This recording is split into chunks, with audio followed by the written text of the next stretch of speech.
Murtz Jaffer here with another BB Can 7 eviction interview here with Kiera. Kiera, why are you sitting here? Hello, Murtz. Nice to meet you. I'm sitting here because I didn't win. I didn't have the blood veto used on me. And yep, that's how the cookie crumbled this time. And how is your foot? I didn't even see what happened. What happened and how is it? You know, I had one last kick at my campaign. It didn't work out so well for me. But yeah, I just tumbled in the backyard. But it's doing great now. You seem to really go after Dane, and it seemed like from your last speech, you blamed him almost entirely for your eviction and even being on the block. Can you shed a little bit more light on how your relationship with him disintegrated? Well, truthfully, I had a gut feeling for quite a while that Dane was working a lot of angles inside this house, but I chose to go against it solely because he did share a lot of information with Este and I, though the information he did share was angled for his own game. I did notice certain things he said, but more importantly, things he didn't say. Saying that speech was my last-ditch attempt to kind of let Este know, hey, don't trust this guy fully. I was just going to go there. So now how are things going to progress with Este and Dane, considering her BFF basically called out her, I'm not going to say boyfriend, but her closest ally in the house? Yeah, I'm really not sure. I mean, it wasn't to ruin Este and Dane's relationship by any means, but it was a way for me to let the house know there is something bigger going on. I can see it, and ultimately that's what's got me out. One of your campaign strategies was going up to Adam and Sam and saying, listen, I'm strong, you're strong, let's get together and get the floaters out. It seemed to be working, and then it didn't. So why didn't it work? Because it seemed like it was going to. If I were to guess, I would say Kyra ran information in between Sam and Adam and Corey and Anthony. Ultimately, they ended up knowing I was saying all four of those names, which is not good on my part, but I did let Sam know initially that I was going to bring up her name. It made sense for other people to think that I would be going after them. They both put me on the block. If it wasn't Kyra that transferred that information, it could have been any one of them. Adam and Anthony are working together, so... One of the things that I also found interesting was in that little like summit that you had where it was like you and Este and Adam and Sam going, let's get all these floaters out. Este kept saying, I'm so strong, but she hasn't really won anything. So do you think that she, in retrospect, is the biggest floater? And is that a bad thing or a good thing? I don't consider Este a floater at all. She is super strategic in how she talks to people, what she says, and what she does for her own game. I think she is super close to winning HOH. She's knocking on that HOH door. It's going to happen for her. In terms of her being a floater, I just don't see that happening. It's just not the way I view her at all. I have a really good relationship with her, and I know how smart she is. When we talk about like floating, one of the things that's like prevalent about this season is sort of Dane and Adam basically winning everything.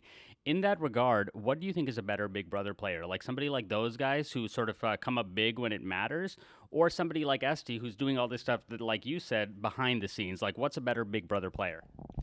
I think it depends on who the other players are in the house. I think Adam and Dane are doing a great job right now because they've linked up with Mark and Anthony, who are doing the complete opposite. So it's balancing out in that regard. I think between Este and myself, I won one competition. I was a bigger target, which was beneficial for her, but also having her create really good social structures with other people was beneficial for me. So I think as a player, you could choose either way to go, but ultimately your game will adapt as time goes on. You cannot stay a floater forever, and you cannot win competitions every time. Do you think it's a mistake for everybody to want to go after these guys who are like winning everything? Do you think that a strategy might be, well, if they're winning everything, let me sort of like align with them, shield myself under them, and then strike when the moment is right? Like, how long do you have to wait? Do you know what I mean?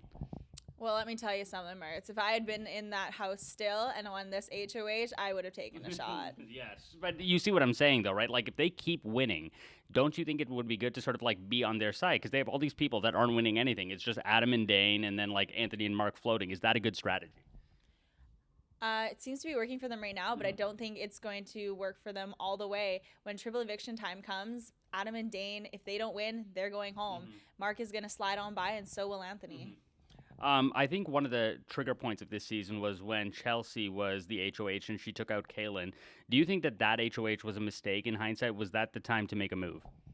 I think definitely Chelsea could have made a move in that time, and she didn't. I mean, she even put me up on the block for some reason. I think the guys definitely got in her ear. She wasn't comfortable making a decision on her own, and she needed a sounding board with Sam and Adam. And unfortunately, she was told the wrong things, or she believed the wrong things, and getting Kailyn out wasn't a good move. We obviously have to talk about the blood veto. Tell me, A, your thoughts on the blood veto, and secondly, are you surprised that Kiera decided not to? I think the blood veto coming into play was an extremely exciting thing. As a fan myself, I was living for it. Me being on the block, though, I knew personally I couldn't gun for this because I'm not going to get it. Mark and I would be going back and forth, and it wouldn't get anywhere. I would create a bigger target on my back, say way more than I needed to, and it wouldn't be fair for my own game. I think by Kiera not using the blood veto, it is a definite shame. Why would you have such a big power and not do something with it? But they're an emotional player. They can't get over the fact Chelsea left, and that's their point. You're just teeing up these questions because, again, that's exactly where I'm going next. So it seems like Kiera likes to work with the girls in the house. Kiera first, was sort of aligned with Chelsea. Then they went and aligned with Sam. Is that something that you feel like you and Este could have used a little bit better? Like, clearly that's the type of player that Kiera likes to align with. And why didn't you use that a little bit more? I tried to build my relationship with Kiera early on, as I did with many people, to see what kind of player they would be. They can't really handle pressure very well. And when people get into their head or into their heart, their mind gets really discombobulated. So Chelsea being there, I mean, Kiera said they were going to self-evict a few times being up on the block to save Chelsea. So that kind of sucked because we all really want to be in that house. Like, why would you throw it away for someone else?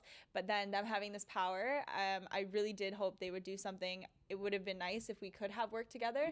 But I think at that point, once they got the power, they were on a power trip. They were running around saying that this is the first competition they won, which is not the case at all. You did not win this. Sorry. So ultimately, I am excited to see them in jury next week. Do you think Kiera is going to regret this move? Do you think that, like, when we look back at BB Can 7, this is going to be the moment? Big time, 100%. 100%. I have no doubt in my mind because this would have changed the trajectory of everything.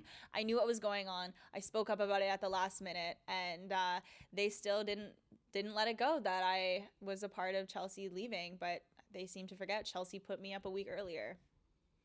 What do you think your best move was in the house and your worst move in the house? I think my best move in the house was aligning with Este. She is loyal through and through. She's incredible. She is smart. She is funny. She is everything I was looking for in a partner in this game. I think my worst move was not creating better relationships with other people as strongly as Dane did. I think he kept his social game really, really up so that nobody would really want to go after him, and everyone would think, well, if we did go after him, we wouldn't have the support. So I think my biggest mistake was not being as extroverted as I could have been. Are you rooting for Dane? Is there part of you now that you're, like, out of the house, like, now that the game is over, or not so much?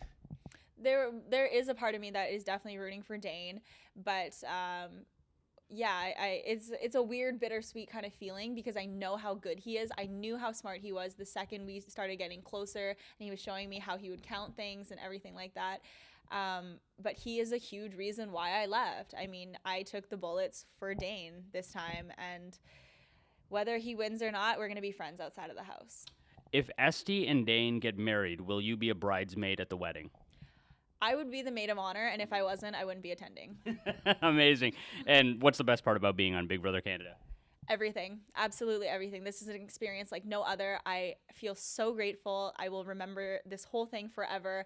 And I just have nothing but great things to say. If anyone were to ever think about doing it, I would say absolutely do it because you never know what's going to happen. You don't know who you're going to meet. You don't know your own strengths or weaknesses until you get in a place where you are tested mentally, spiritually, physically, emotionally. I absolutely felt alive in there. I loved every minute of it. Amazing. Kiera, thank you so much. Nice to meet you. Yes, thank you.